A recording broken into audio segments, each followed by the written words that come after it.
জননেতা জনাব মুস্তাফিজুর রহমানকে আমরা ফুল দিয়ে বরণ করে নেব।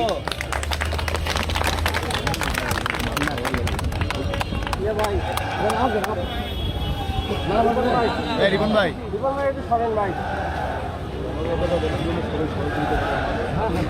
তালি দাও। লাল গোলাপ শুভেচ্ছা।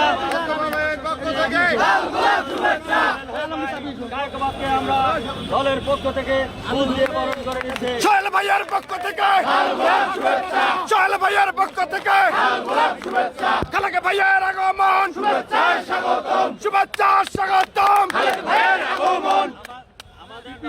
আমাদের নবনির্বাচিত পিপি এখানে উপস্থিত আছে।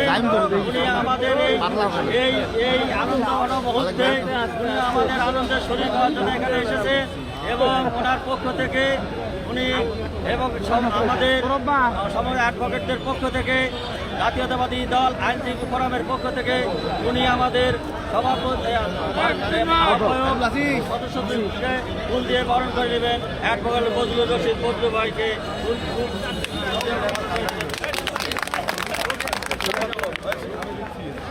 খালেক ভাইয়ের আগমন শুভেচ্ছা স্বাগতম। গ্রামবাসীর পক্ষ থেকে লাল গোলাপ শুভেচ্ছা বিএনপির পক্ষ থেকে লাল গোলাপ শুভেচ্ছা মোস্তফা আমার পক্ষ থেকে লাল গোলাপ শুভেচ্ছা সোহেল ভাইয়ের পক্ষ থেকে লাল গোলাপ শুভেচ্ছা। তাৎক্ষণিকভাবে আমাদের সংগ্রামী আহ্বায়ক উপস্থিত আছেন জননেতা মুস্তাফিজুর রহমান। এই যে দল তাকে একটি দায়িত্ব দিয়েছে, গুরুত্বপূর্ণ দায়িত্ব দিয়েছে, এই গুরুত্বপূর্ণ দায়িত্ব পালনে এবং দলের করণীয় সম্পর্কে তাকে তাৎক্ষণিকভাবে কিছু বলার জন্য আমি অনুরোধ করছি।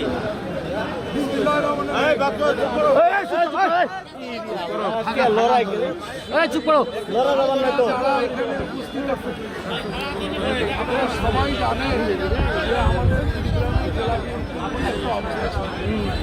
সেই অবস্থা থেকে উত্তরণের লক্ষ্যে আমাদের কুড়িগ্রামের কৃতি সন্তান অ্যাডভোকেট আমাদের বিএনপির সিনিয়র মহাসচিব তার নিজস্ব উদ্যোগ এবং বিভাগীয় সাংগঠনিক সম্পাদক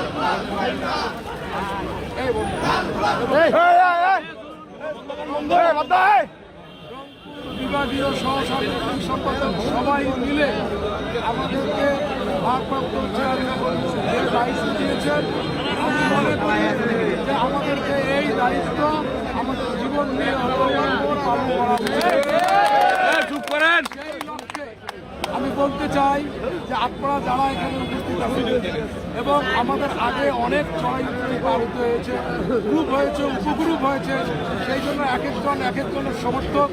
আমি সবাইকে অনুরোধ করব আমার ভারপ্রাপ্ত চেয়ারম্যানের ইজ্জত রক্ষার জন্য উনি হয়তো খুঁজে পেয়েছেন এই 5টি লোক, উনি 5টি লোককে দিয়েছেন। এই 5 জনের মাধ্যমে উনি হয়তো এখানকার একটা নিজেদের মধ্যে একটা বন্ধন সৃষ্টি করতে চায়, পরিবার করতে চায়। সে কারণে আপনাদের সবাইকে যারা একে অপরের আগে প্রতিপক্ষ ছিলেন সবাই একসাথে এবং আমাদের বিএনপি ভারপ্রাপ্ত চেয়ারম্যান জনাব তারেক রহমানের হাতের শক্তিশালী করে আমার সদস্য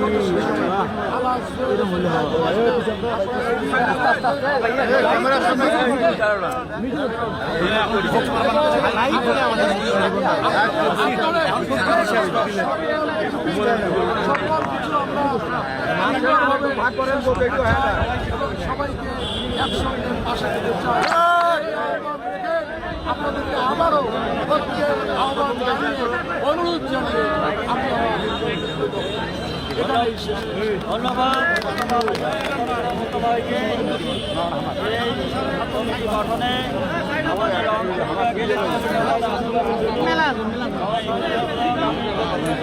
আমি নিজে এবং আমাদের সহযোগী সম্পাদক অধ্যাপক আমিনুল ইসলাম আমরা আমাদের ভারপ্রাপ্ত চেয়ারম্যানের কাছে, আমাদের মহাসচিবদের কাছে এবং আমাদের সিনিয়র যুগ্ম মহাসচিবদের কাছে দল গঠনের জন্য আমরা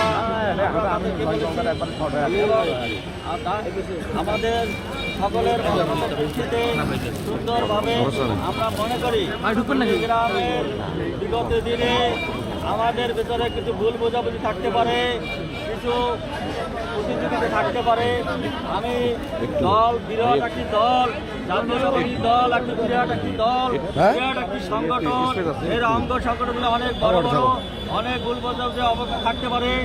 আজ থেকে আমরা বিএনপিকে সুসংহত করার জন্য আমরা এই কুড়িগ্রামে যেখানে ছিল বলা হয়েছিল, ঢাকা থেকে বলা হয়েছিল এখানে লাঙ্গল, আমরা সেই লাঙ্গলের এলাকায় পরিবেশ যে ধানের শীষ ছিল, এই কুড়িগ্রামে মাটি আমরা বলবো এখন থেকে ধানের শীষের গাড়ি, কুড়িগ্রামের মাটি, কুড়িগ্রামের মাটি, কুড়িগ্রামের মাটি,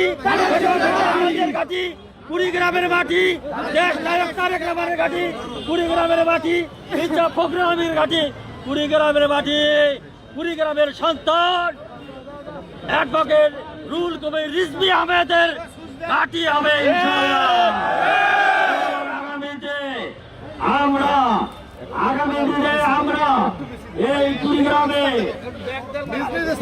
থেকে যেরকম স্বৈরাচারকে উৎখাতের জন্য আন্দোলন হয়েছিল, কুড়িগ্রামে যেভাবে স্বৈরাচারকে উৎখাত করার জন্য আন্দোলন হয়েছিল, আমাদের নেতা কর্মীরা জেলে গেছিল, মামলা খেয়েছিল। এই যে মোস্তাফিজুর রহমান ভাই মামলা জেল খেটেছেন, এই স্বৈরাচার কামাল মামলাকে পলাতক জীবনযাপন করেছেন, তারপরেও দলের দায়িত্ব পালন করেছেন এবং নিষ্ঠার সাথে হুলিয়া হওয়ার পরেও বিভিন্ন ক্ষেত্রে আমাদের দায়িত্ব পালন করেছেন। বিভিন্নভাবে এখানে ছাত্র জনতার মাধ্যমে আমরা কাজ করতে পেরেছি। সুতরাং এখন